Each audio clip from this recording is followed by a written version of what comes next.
if I'm injured while riding my bicycle, can I sue the driver of the car that hit me? It depends.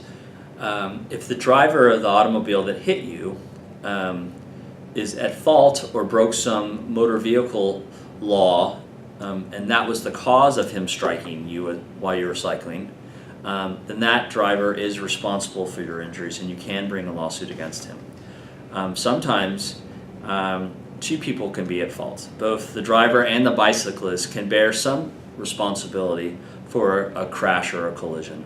And in those cases, a jury determines who's at fault and at what percentages. This is, again, what we call the comparative fault system, which we have here in California. So, for example, a bicyclist could be riding on the wrong side of the road, but the driver isn't paying attention and is driving too fast and crashes into the bicyclist.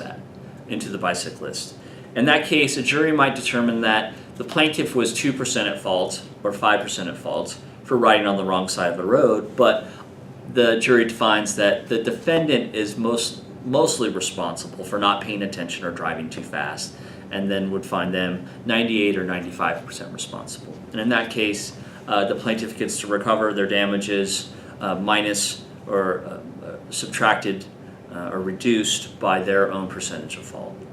And what damages are recoverable in a crash or collision case? Well, that depends on if the plaintiff is injured or if the plaintiff is killed. If the plaintiff is injured in a bicyclist collision, then plaintiff gets to recover his non-economic damages, what we call his pain and suffering, for both the past and the future.